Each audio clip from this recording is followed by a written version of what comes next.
অবশেষে আমরা মিশর থেকে ত্যাগ করব। এখন আছি মিশরের কায়রো এয়ারপোর্ট।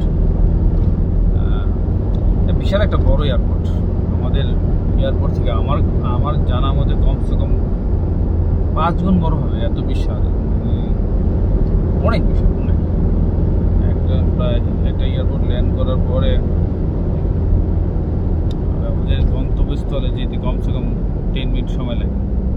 তো আমি যেটা খুঁজে পেলাম অনেক বড়, বিশাল এত বড় এয়ারপোর্ট। আমি জানি না মিশরে যে কতজন জনসংখ্যা এত বড় এয়ারপোর্ট লাগে কিনা, অথচ আমাদের এখানে 18 কোটি জনগণ, অথচ আমাদের এয়ারপোর্টটা ছোট। আসলে এই জিনিসটা নিয়ে আমাদের সরকারের অবশ্যই ভাবা উচিত। এখন যদি বড় করতেছে, আমার মতে আরও ভাবা উচিত। ওকে, দেখ এয়ারপোর্টে এসে পড়ছে। আল্লাহ তাআলা যদি আমাদের বাঁচিয়ে রাখি সুস্থভাবে, ইনশাআল্লাহ আমরা যেন বাসায় আসতে পারি, সেই দোয়া এবং কামনা।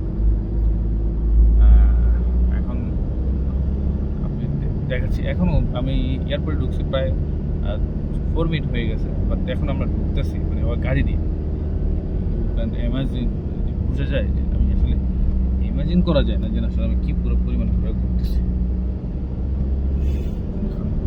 যাচ্ছি শুধু এয়ারপোর্টে ঢুকে যাচ্ছি, শুধু মজার বিষয় এয়ারপোর্টের সাথে মেবি মেট্রো রেলও আছে।